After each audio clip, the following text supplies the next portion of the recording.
This is what happens when you get notified that your hay source has dried up and they no longer have hay available, and the one other person that you contact is gonna have hay, but it's gonna be $2.50 more per bale, but they have just the last of one trailer left for $2.50 less. You can buy as many as you can get. So we're gonna be stocked up for about 2.5 weeks, but we're gonna quickly run out and have to be paying $2.50 more per bale for the rest of the winter. Well, I'm not sure if we have ducks to blame for this being uncovered or wind. It seems like we've had plenty of wind. I think the ducks figured out that there was yummy stuff in here, because they have definitely nibbled it down. All of the chickweed and henbit has been nibbled on. The strawberries look like they're okay, so that's good. You got some water in there? Yeah. Wow. What's it at? Let's see. We got about 2 inches. I put it out. And you're going to pour it out and put it back in? You're a good boy. Thank you. So we'll cover up these strawberries again, huh, Liam? Yeah. Let's get them on there, and let's put a board on this side. Let me see the strawberries. Well, they're just plants right now. There's no... See, these are strawberry plants. You can see this one's been eaten on. I think the ducks were doing it. So no fruit. Not yet. I gotta get Daddy to put the fence up real soon so that we can take this cover off so that the blooms will be able to produce fruit. They have to be pollinated in order to produce fruit, which means there can't be a cover on them. But for now, for the winter time, it's good to keep them covered so that the ducks won't eat them. What you doing, Liam? I'm just looking at some more quail. Oh, you collected all those quail eggs in that bowl and now you're putting them up on the shelf. Line them up so nice. You're a good helper, you know that? Thank you for helping, Liam. One at a time, huh? Do you think you could put 2 in your hands at a time? Using 2 hands? What? Whoa, you can do 2 in 1 hand. Yeah. Good helper. Oh, I actually just lost it. But it didn't break. Oh, I'm glad it didn't break. Good job. There's the ducks. They weren't in the barn right away. They were out on the water having a cruise. Maybe they were looking for some fish to eat. Now they're looking for some food to eat because they know it's time to feed the quail, and they get to eat all the food that Mommy spills when she feeds the quail. I really haven't had that much of an issue with waste with our quail. I don't know if it's because of the bowl we put ours food into. It's got a high sides, so it's hard for them to kick out. Because I know when we use a shallow dish, they seem to kick out a lot more. So we have the high rubber bowls that tend to keep the mess in the bowl and not get kicked out. And the little that does spill as I'm pouring through the grates and stuff, the ducks clean up. So we really don't have any waste with our quail. I've heard a lot of other people are not in the same situation and they have a lot of waste, and we just don't have that problem. Also, our quail food is the cheapest food on the homestead, so they are the cheapest and least amount of waste out of all of our animals. Now the chickens, on the other hand, are complete waste and the most expensive feed. And, you know, I don't know. I think the more I have quail, the more quail I get, the more I realize that they are way more sustainable and way easier than chickens.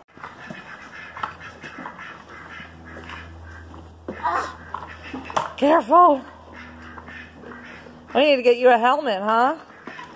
I kind of don't need a helmet. You kind of don't need one? Because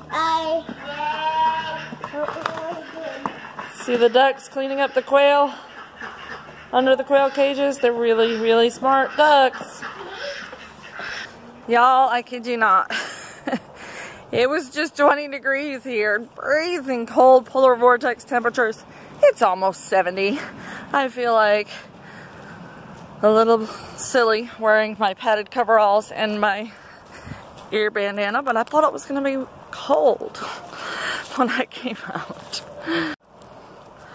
What are you guys doing? We're making Bug City if bugs want a city. And we already made it their home over there at the mountain. Wow. Playing with all that sand that's eroded off the field, huh? Yep. The water washed through here. This is the area the dogs were in. You can tell the difference when a dog occupies a space, how much erosion they actually cause.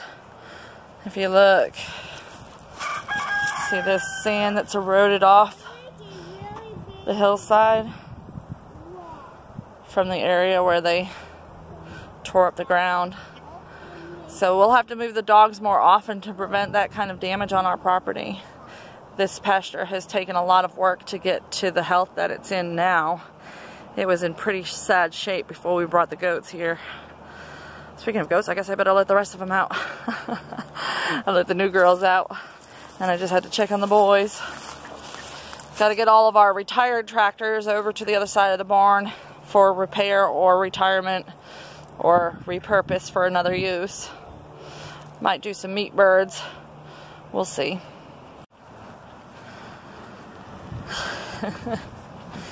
It's really interesting to me how much Kitty looks bred already. She's just got a much wider load, and she's not due until March. So that'll be interesting. See how big she gets this time. Fancy has not begun filling back out yet again. So I don't know if her breeding took or not. She tends to trick me. But everybody's doing good. They love their hay. You better love that hay. Price of hay is about to go up severely. Once we're done with this batch, it's going to be really expensive to get them through the rest of the winter. I'm just praying things work out and that we can get our tax returns in before things get too tight so that we can get caught up. Beautiful goats. Honestly, guys, I haven't been feeling great. Been having some pretty yucky Hashimoto symptoms coming up lately. I've been physically and mentally unwell. But I am feeling like it's hopefully going to pass soon and I can get it back under control. Not sure why. I guess, you know, with any sickness you have your ebbs and flows, and sometimes you feel better than others. Last couple of weeks have been rough. I've been having my afternoon crash where I have no energy. I've been mentally exhausted. I can't think of things. I can't answer questions. I'm not processing things logically. I'm having a lot of emotional strain. I've been having extreme anxiety and depression again. The depression, not so much. The depression just kind of comes and goes. Bear with me. We'll get through it. We always do. But this disease is no fun. It does a lot to you mentally. So any of you that are suffering from thyroid or adrenal or Hashimoto's or any of these autoimmune diseases that does this to your head and your thoughts, just know you're not alone, and you just push through it when it's at its worst so that you can enjoy the times when they're better, and they will get better. I hope that I'm an inspiration to some of you that are trying to decide if the homesteading farming life is the right choice for somebody with this sickness. Because I tell you what, being forced to come out every day and check on my animals and feed my animals and take care of the garden has actually helped me. It's made me stronger. It's made me get up and go when I would have just stayed in the couch and just done nothing. So I think that the homesteading life is actually part of what heals me. So if you've been the unfortunate receiver of any of my abnormal behaviors lately, I apologize. It's nothing against you. It's not you, it's me. But it is. It's not even me. It's the Hashimoto's. So don't take it personally. And I love you all. Update on the winter cold frame. The cover, I didn't have it tied down on the corners like I was supposed to, and the wind blew it off, and it stayed off for like 2 days because I thought Ryan had put it back up, and he didn't, and I hadn't been down here because it was the weekend. He was doing chores, and the ducks got in there, and I think they ate every one of the seedlings except for the radish. It's kind of funny, they left the radish, so we might just have a whole bed of radish instead of kale and arugula and what was the other one? Something else. Kale, arugula, was it mustard? I don't remember.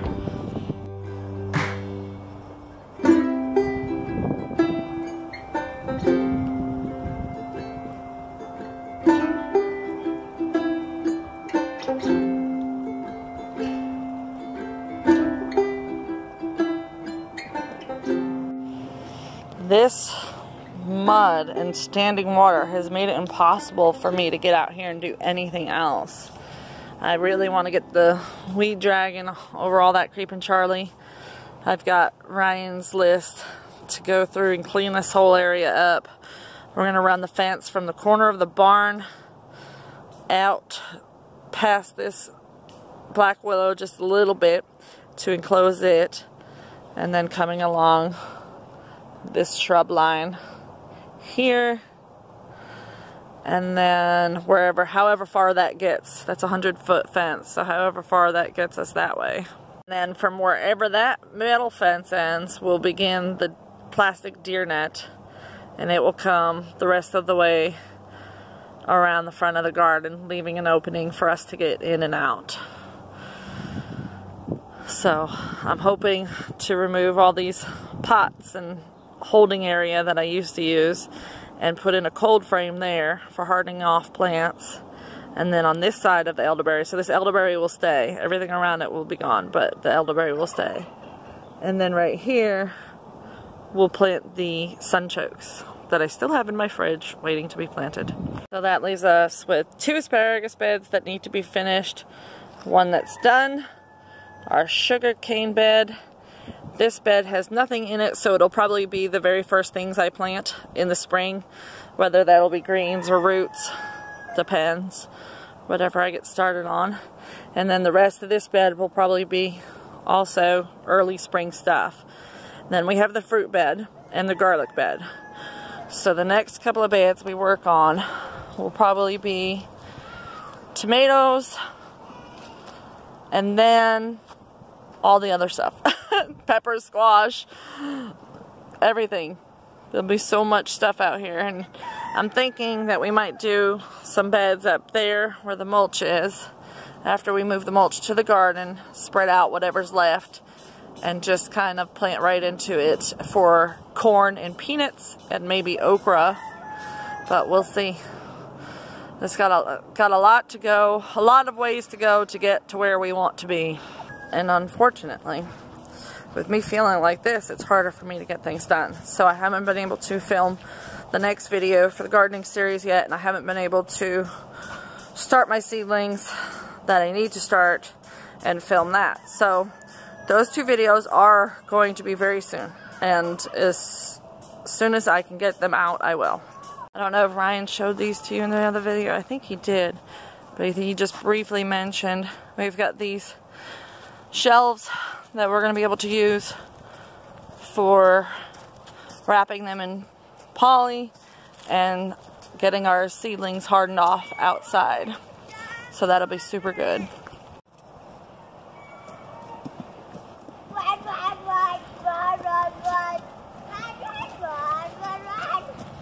You're silly. Isn't that cool? The boys planted strawberries along the front of our flower garden, and they're actually coming up. They also planted hyacinth bulbs that are coming up and blooming already.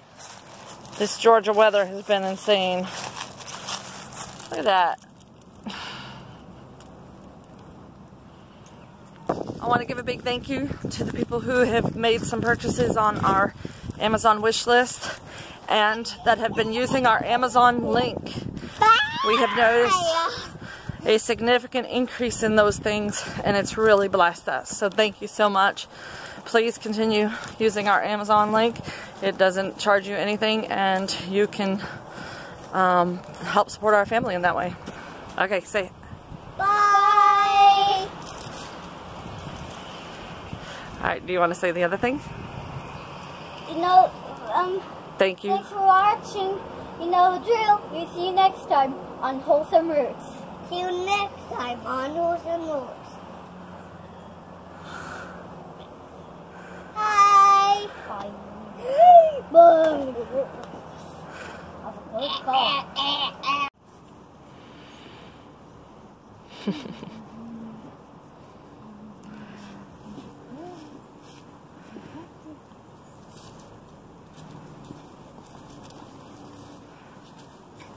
Look at her trying to stand up. You trying, huh? You getting close? These muscles are getting stronger. Yeah. Just a couple of weeks ago, she wasn't able to move any of her legs. Now she's moving all 4 legs and trying to stand up on her own. She's getting closer and closer. Once she develops all the muscle strength she needs, she'll be walking. I'm pretty sure of it. You're getting there, baby. She's able to scoot herself around pretty well. Hey, Autumn. Hey, Autumn, you gonna walk?